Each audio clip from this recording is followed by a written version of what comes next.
नमस्कार, सत श्री अकाल, आदाब और हेलो फ्रेंड्स। डिक्सन बैंटर के इस नए एपिसोड में आपका स्वागत है।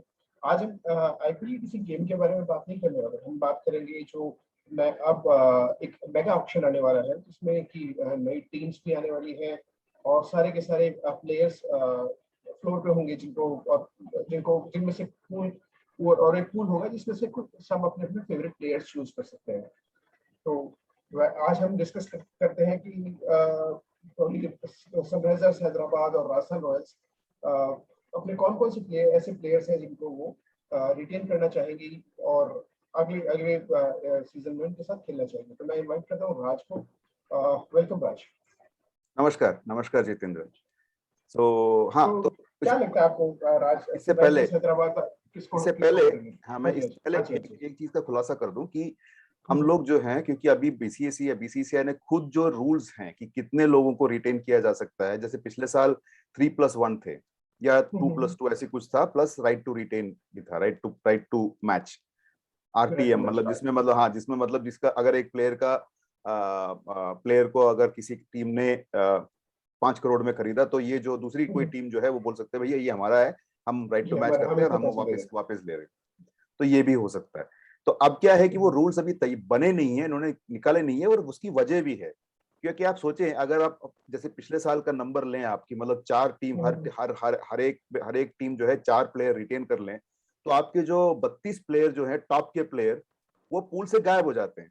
तो इसका मतलब ये है कि जो 2 नई टीम आ रही है उनको तो फिर है ना, मतलब कुछ फायदा नहीं है। तो गन्ने के जूस में से छिलका निकलेगा, छिलका ही मिलेगा उनको, मतलब जूस तो निकल गया सारा। तो उस वजह से जो है टीम्स जो है, मेरे को लगता है इस बारे में डिस्कस करेगी। सिर्फ हमको ये खबर मिली है कि अक्टूबर के 20 तारीख को वो जो नई टीम्स जो लेना चाहते हैं, वो बिड करना चाहते हैं, वो फॉर्म ले सकते हैं। तो मतलब ये है कि फॉर्म लेने के बाद फिर एक आखिरी तारीख होगी और बिडिंग होगी और उसका विनर आएंगे, उसके बाद कहीं जाके ये जो हम बात कर रहे हैं इसका नतीजा निकलेगा। तो मैं क्यों बता रहा हूँ आपको, मैं सिर्फ इसलिए बता रहा हूँ कि हम लोग इसलिए हमने अपने रूल बनाए हैं। हमने कहा भैया 3 इंडियन प्लेयर कौन से होंगे जो अगर रिटेन हुए तो 3 इंडियन प्लेयर, 3 भी ज्यादा लगते हैं मेरे को, हो सकता है 2 ही रिटेन करें, लेकिन हम 3 के हिसाब से चलेंगे। तो आपने मेरे से सवाल पूछा एसआरएच का। एसआरएच पे इस बार दिक्कत ये है कि क्योंकि उनके कप्तान जो है फॉरेन प्लेयर थे, वो 2 थे, तो मतलब वार्नर थे और एक अपने केन विलियमसन है, वो दोनों ही कप्तान थे। और जब एक बार ओवरसीज प्लेयर कप्तान बन जाए तो वो तो मतलब फिक्स हो जाता है, वो तो उसको तो निकाल नहीं सकते आप। तो मालूम पड़ा कि बाकी जो लोग हैं टीम में, उसमें से फिर फेरबदल होती रही। और मेरे हिसाब से जो अगर आप देखें पूरे एसआरएच के मैचेस देखें तो भुवनेश्वर कुमार एक थे जो मतलब रेगुलरली खेले, अब्दुल समाद एक थे जो रेगुलरली खेले, मनीष पांडे भी आके जाते रहे, मतलब वो मेरे फेवरेट प्लेयर हैं। जैसे आपको मालूम होगा, कई लोगों ने जो देखा है मेरे को बात करते हुए, क्योंकि मैं तो सोचता हूँ कि वो जो है उनकी पोटेंशियल जो है अभी तक वो मतलब गड्ढा खुद ही रही है, मतलब अभी बाहर नहीं निकली है। और इनफैक्ट उन्होंने तो एक मैच में कैप्टनशिप भी की थी, लास्ट मैच में कैप्टनसी भी की थी। तो मेरे हिसाब से जो है हम लोग इन सबको छोड़ के, मैं अपना बताता हूँ और आपसे मैं पूछूंगा कि आपकी क्या राय है। मैं तो समझता हूँ कि भुवनेश्वर कुमार जो है, उन्होंने भी कप्तानी की है इस टीम की, और 2016 में जब ये टीम जीती थी उनकी परफॉर्मेंस जो है बहुत अच्छी रही थी, तो उनको तो शायद रिटेन करेंगे ही। एंड उसके साथ में मुझे लगता है कि उमरान मलिक जो मतलब 154-53 पे गेंद डालते हैं और अभी इंडियन टीम के साथ वहां पे वापस रुक गए हैं नेट बॉलर के हैसियत से, और शायद जैसे पिछली बार नेट बॉलर के साथ हुआ था कि वो मैच में उतर गए थे नटराजन, उनकी तरह उमरान मलिक भी शायद इंडिया के लिए उतर जाए, मतलब अगर उनकी किस्मत अच्छी रही। क्योंकि 150 में जो बॉलिंग करता है वो 4 ओवर उसको 150 में करने हैं, तो अगर रन ना दिए, एक आध विकेट झटक लिए, तो वो उसने अपना काम कर दिया है। और उसके साथ जो है अब्दुल समाद जो है, वो उनके साथ के ही है, जम्मू और कश्मीर के टीममेट हैं, दोनों की साथ दोस्ती है, अच्छी दोस्ती है, गहरी दोस्ती है। और समाज को भी उन्होंने अभी जो जितने मैचेस हम एसआरएच खेली है, समाज जो है एक लेवल पे नहीं आया, कभी किधर कभी कहीं आता है वो। जबकि बॉलर बैट्समैन काफी ताबड़तोड़ बैट्समैन है और ऑफ स्पिन भी ठीक ठाक कर लेता है और अच्छा फील्डर भी है। मेरे हिसाब से ये 3 ऐसे कैंडिडेट हैं जो एसआरएच जो है, और उनको रिटेन करने के लिए ज्यादा पैसे शायद लगेंगे नहीं, क्योंकि उनकी बेस वैल्यू जो है कम होगी।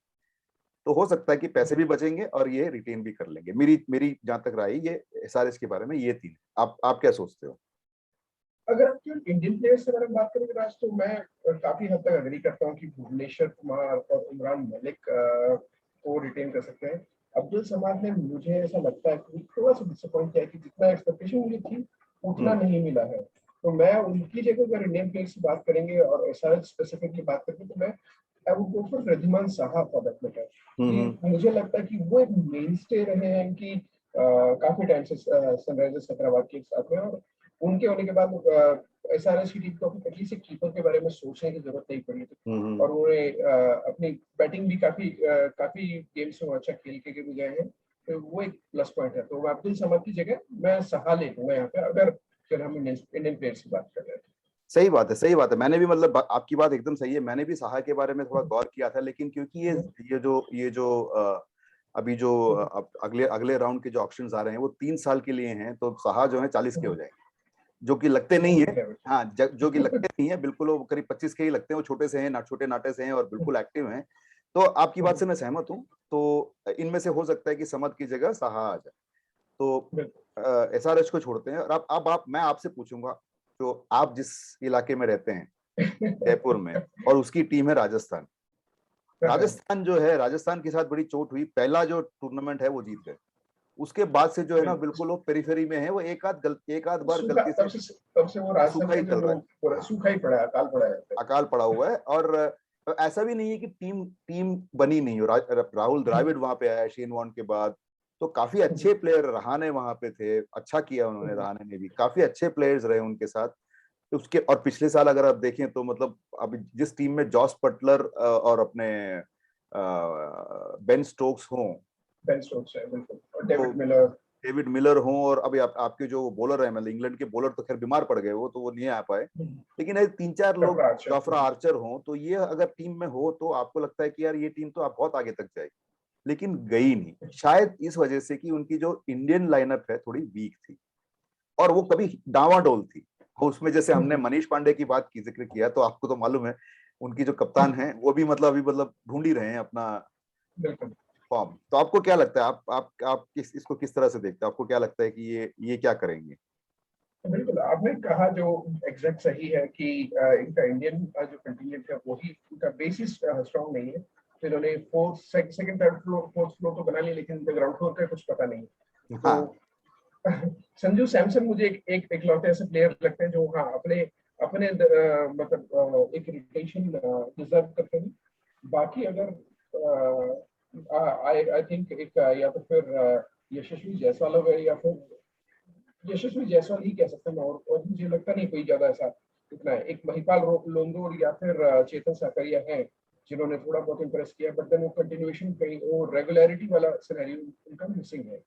तो मुझे लगता नहीं है। तो ये दो प्लेयर मुझे यशस्वी जायसवाल और संजू सैमसन मुझे ज्यादा लगते हैं, बाकी सब इफ्स एंड बट्स वाले हैं।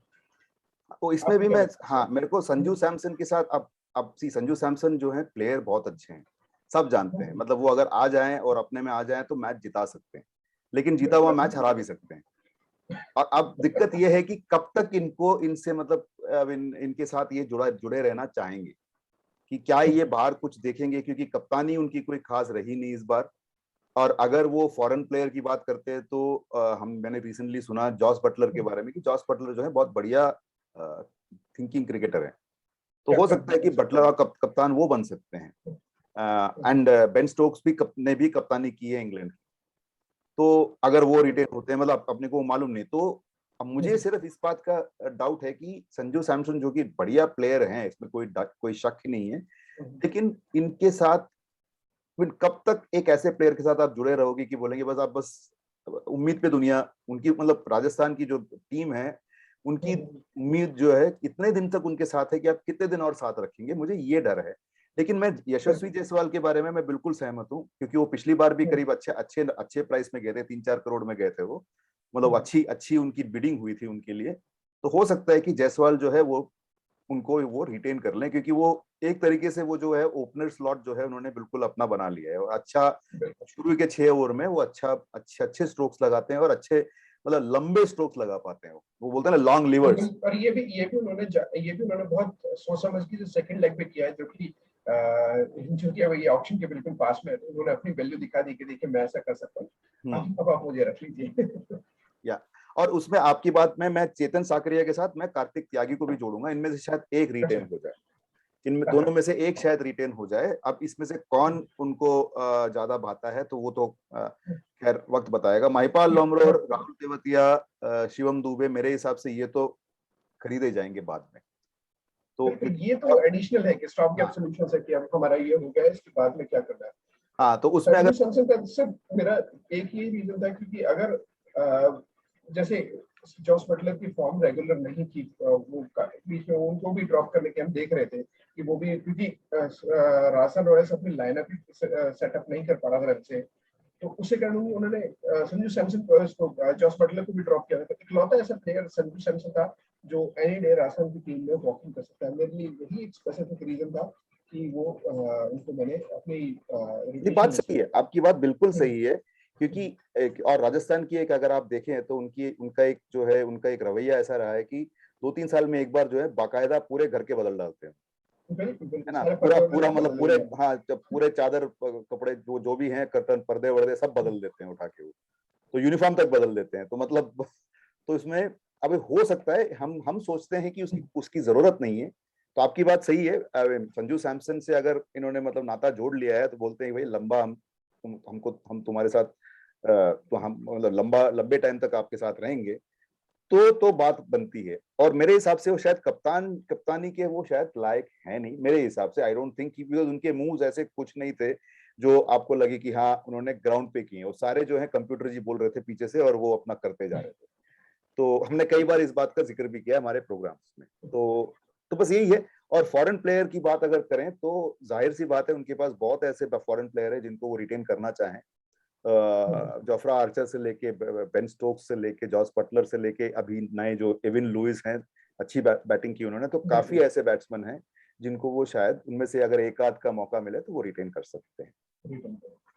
जिसको रिटेन करेंगे मोस्ट प्रोबेबली मुझे लगता है कि वो कैप्टनशिप के थॉट के साथ ही रिटेन करेंगे, अदरवाइज और कोई ऑप्शन नहीं है उनके पास। हाँ करेक्ट, ये मैं मानता हूं। मिलर का भी अगर आप देखें तो हम लोग मिलर लिविंगस्टोन ये ना तो ये इनको ज्यादा चांस मिले, जब चांस मिले तो उन्होंने परफॉर्म नहीं किया। तो ये अपने दिन में बहुत बड़े प्लेयर्स हैं लेकिन इनको कोई मुझे नहीं लगता कितना बड़ा इन्वेस्टमेंट इनको हो पाएगा। बिल्कुल सही। चलिए, तो हमने एसआरएच और राजस्थान रॉयल्स की जो है मतलब कुंडली पढ़ दी। आगे फिर एक और प्रोग्राम में दोबारा मिलेंगे, तब तक स्टे सेफ, खुश रहें। और फेस्टिवल्स दशहरा दिवाली आने वाली हैं तो बस और सेफ रहें, तो यही कहेंगे आपसे। मिलते हैं बिल्कुल नेक्स्ट प्रोग्राम में मिलेंगे बाकी बाकी टीम्स के बारे में। नमस्कार।